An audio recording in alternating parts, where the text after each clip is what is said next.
Alright guys, tingnan nga po natin itong bakbakan, banggaan ni Guanzon at saka itong si Topacio. No, masyado pong mainit ngayon mga sanggay ang usapin sa kanila dahil muntikan na magpang-abot.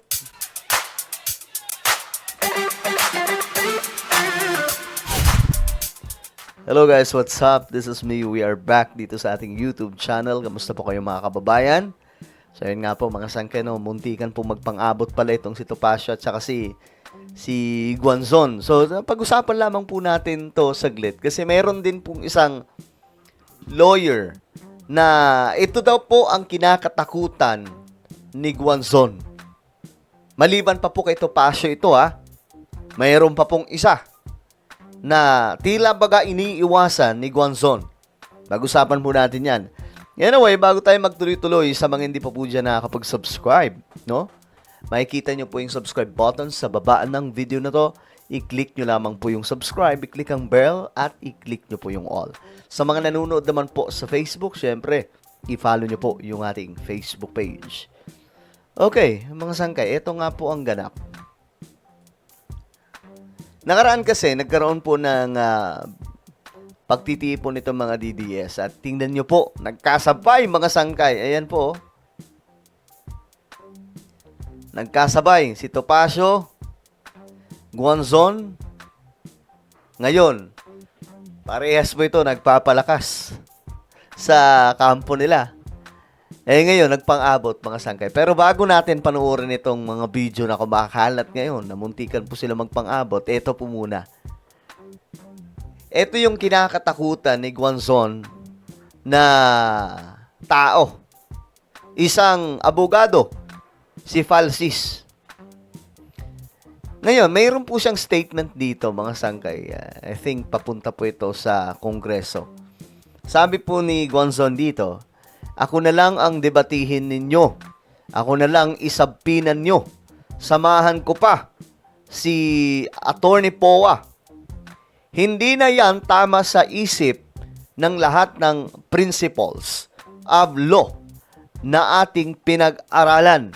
Ewan ko kung saan kayo nag-aral. Baka magkaiba lang tayo ng binasa. Sabi ni Guanzon. Ngayon, ang unang part niya dito na sinabi, ako na lang ang debatihin ninyo. O ngayon, may sumagot. Sabi po ni Falsis dito, sa akin pa nga lang, urong na bayag mo urong na tapang mo sa debate. Paano ka pa siseryosohin sa debate? Kasi dati mga sangkay, hinamon po ito ni... ang mahilig kasi maghamon ng debate itong si Guanzon. Ngayon, pinalagan po ni Falsis. Ngayon, nung may pumalag na po sa kanya itong si Falsis, bigla pong naduwag. At wala na, hindi na po umulit sa paghahamon ng debate. Kasi may pumalag mga sangkay. Ngayon, ito na naman. May hinamon na naman. Kaya sabi niya dito, sa akin pa nga lang, urong na yung bayag mo, urong na yung tapang mo sa debate. Paano ka pa siseryosohin sa debate? Gusto mo debatihin ka sa Kongreso? Sa akin pa lang hindi ka uubra at hindi ka mananalo.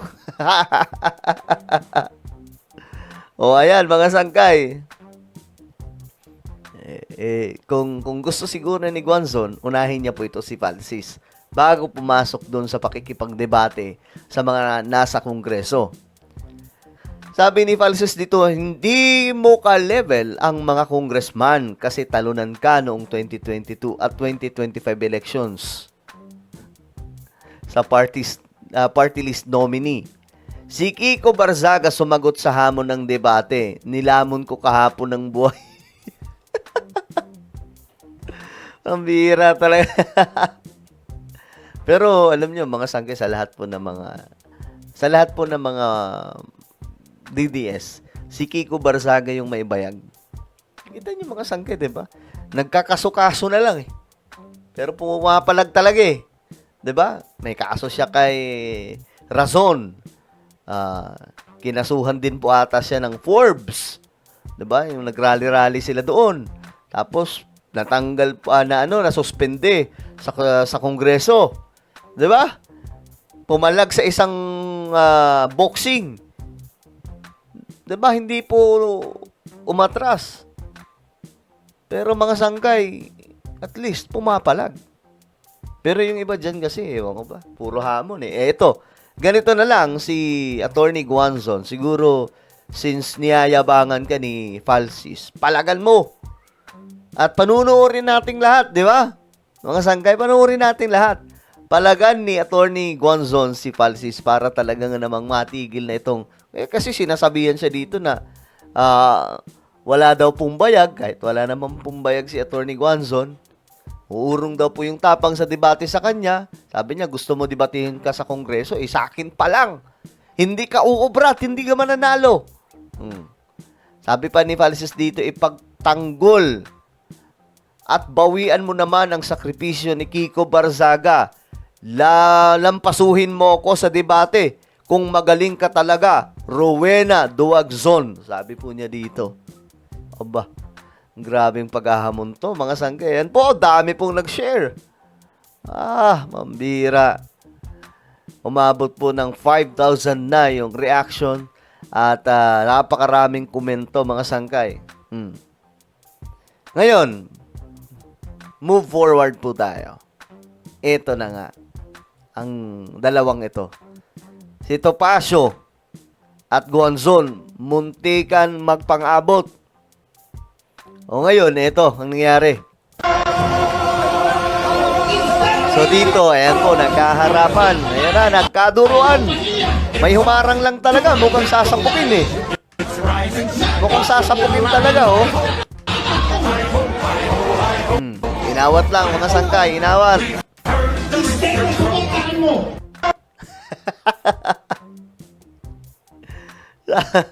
Sabi dito, mga sangkay, oh. Wala talagang pinipiling lugar at okasyon tong mga DDS. Di talaga uso sa kanila ang unity. Ay, nako po. Eto, mga sangkay, pakinggan po natin yung puksaan nilang dalawa. Mga kasama, huwag po tayong pabubudol. O, ayan. Mismong pinaringgan niya si Rowena Guanzon. Nandyan, harap-harapan. Nabudol na tayo doon kay Pangulong Marcos Jr.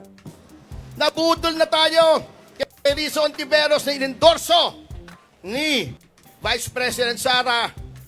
May mga tao po dyan nagkukunwari, Duterte daw sila. Tingnan yung history nila. Ayan na. Puksaang malala to. Tingnan mo, mga sangkay. Napapatino. Teka lang. Alam ko to Mukhang si Rowena Guanzon ang pinatatamaan dito. Ano sinasabi nila noon laban kay Pangulong Duterte? Ano sinasabi nila laban kay VP Sara? Ito mo si Kiko Barzaga, tawa ng tawa. Siyempre, alam niya kung sinong binabanatan nito Topacio. Pinahirapan nila ang Duterte Youth Party List. Pagkatapos, magsisiksik dito. Duterte daw siya. Wow naman. Wala akong sinasabi, ha? Wala akong sinasabi. Hindi ako magbabanggit ng pangalan. And a final word, I have to tell you, bakit si Rowena Guanzon nga dilawan mo na? Dilawan mo na! Kaning tao dire yung sigig sabok-sabok na ako. Nagpuksa, bumanat din siya kay Topacio. Dilawan man kang gadul-dul man kang Bibi Sara karon. Ayaw na yun si Bibi Sara. Ayaw na lang naghisgutan kay karon ang kinahanlan mo daog yun si Sara for president. Kung dilaw ka, kung pulaw ka, kung pink ka, kung blue ka, kung sa wala na minimo kaakig. Wala kami kaakig sa inyo. Upot na lang kita diritanan kay Sara para sa aton pungsod. Dahil kung hindi si Sara Duterte ang magpresidente, walang mananagot.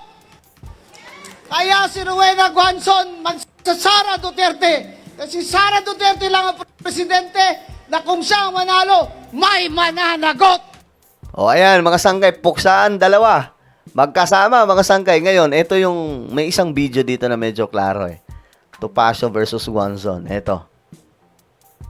Medyo hindi nakapalag dito si si Guanzon, no? Mukhang kinabahan eh. Ayan, oh.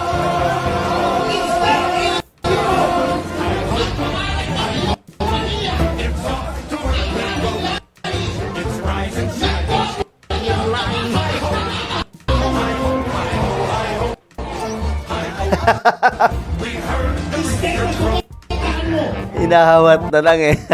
Well, ano po ang inyong opinion, mga sangkay, sa puksaan nila? Comment down below. Meron tayong YouTube channel. Ito po yung Sangkay Revelation.